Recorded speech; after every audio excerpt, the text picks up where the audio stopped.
Hello everyone. In this video, we Group 6 will discuss Case 3-1 Information Technology and the Board of Directors.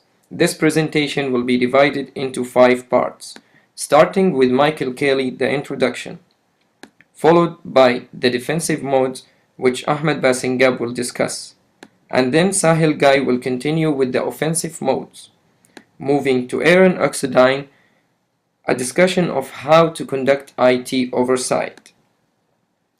Building the IT Governance Committee will be the last part to be presented by Komal Boparai. Information technology used to just support the back office. It's now a direct component of products and services offered to customers. Today, IT helps to shape business strategy. Corporate information assets can now account for more than 50% of capital spending. Unfortunately, most boards set spending limits based on those of other firms and let government and Wall Street dictate minimum standards for data protection. Board members often lack the fundamental knowledge needed to ask intelligent questions about not only IT risk and expense, but also about competitive risk. This can put the firm at risk in the same way that failing to audit its books would. Oversight is necessary for effective board management. The addition of seasoned business leaders with technical backgrounds has become essential. The correct IT approach depends on a number of factors, including a company's history, as well as the industry and competitive situation, their financial position, and the quality of their IT management. Creating a board-level committee is not, however, a practice all companies should adopt. What works for a retail store might not work for a construction company.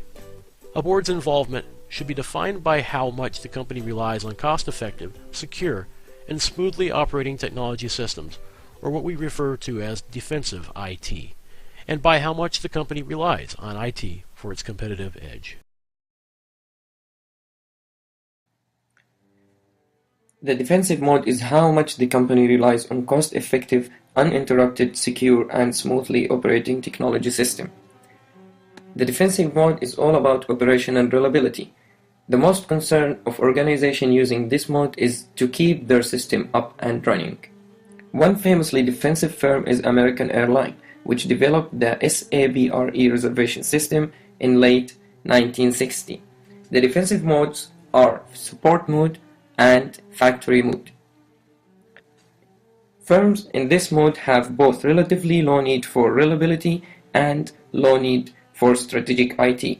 Technology exists to support employees' activities. Companies using this mode won't suffer terribly if a system goes down, because most of the error corrections and backup work is done manually.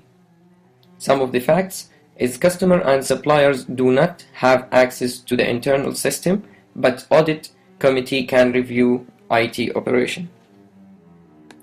The most critical question for members to ask are, should we remain in the support mode or should we change our IT strategy to keep up with the competition?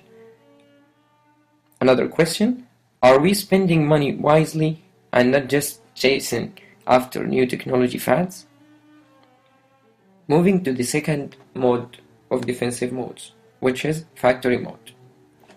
Companies need highly reliable system, but it's not required to have a state-of-art computing. Most factory mode organizations' core business system are online. Therefore, if the system went down, production will stop. An example for that is airline companies. These companies depend on the smooth operation of their technology. Factory mode organizations are in risk of immediate loss if the system goes down. It seems to be very hard or even impossible to reverse to the manual procedure. Factory mode organizations are not interested to implement a new technology, but they need to keep up with the competition.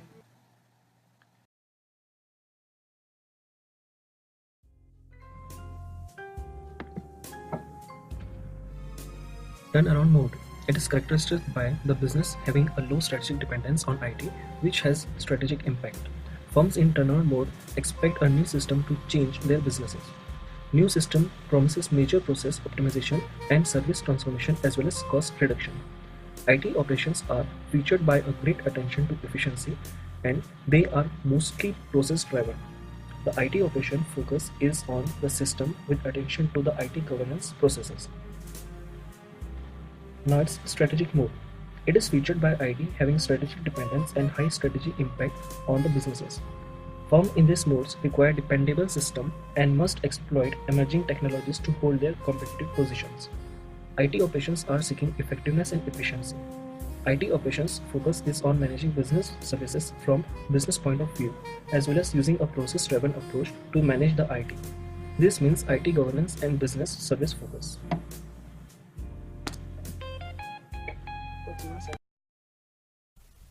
In order to conduct IT oversight, you must first determine the mode in order to figure out what IT expert is needed on your committee. Oversight committee is responsible for completeness, quality, security, reliability, and maintenance of the existing IT systems. For all modes, you must do an inventory of your assets. This would include your hardware, software, and information. You need this in order to ensure that you have the right IT infrastructure in place, and if not, then you need to make recommendations to leadership to improve that. For factory and strategic modes, you must assure your security and reliability. This is done by conducting regular assessments, both of security to ensure you're not getting viruses and malware into your system, as well as power assessments to make sure you have enough power and redundant power in case of power outages. For factory, turnaround, and strategic modes, you must avoid the surprises that may arise. This is done by having effective project management in place. Your service level agreements are in order, and you minimize the impact your legacy systems may have. Legal problems may arise for those using turnaround and strategic modes. The biggest issue with this is the intellectual property that each company has. Other companies may see this as a way to sue the board needs to watch out for these risks and bring in lawyers when necessary in order to minimize these risks. Threats and opportunities are for those using the turnaround and strategic modes.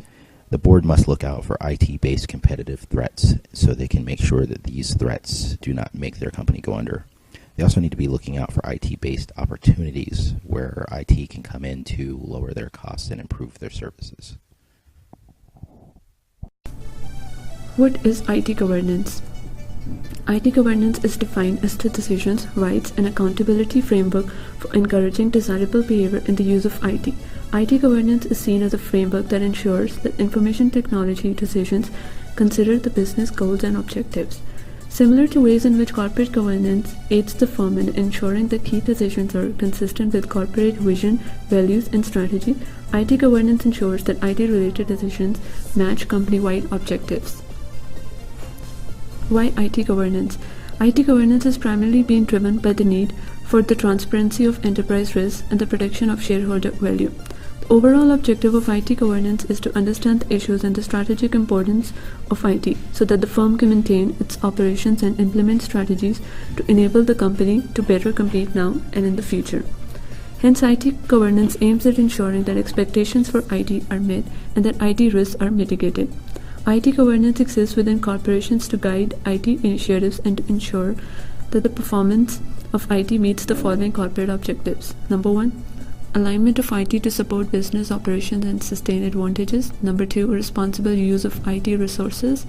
Number 3, appropriate identification and management of IT-related risks. Number 4, facilitation of IT's aid in exploiting opportunities and maximizing benefits. 5 focus areas of IT governance. Number 1, strategic alignment. Number 2, value delivery. Number 3, resource management. Number 4, risk management. And last one, performance management. What are the steps needed to set up an IT governance committee? Number 1, select the appropriate members and the chairman. Number 2, determine the group's relationship to the audit committee. And number 3, prepare the charter. Make sure that at least one member on the IT committee, on the IT governance committee, includes an IT expert. Basically, an IT expert can perform all the functions of the other people. Here is a small video on IT governance, risk, and compliance.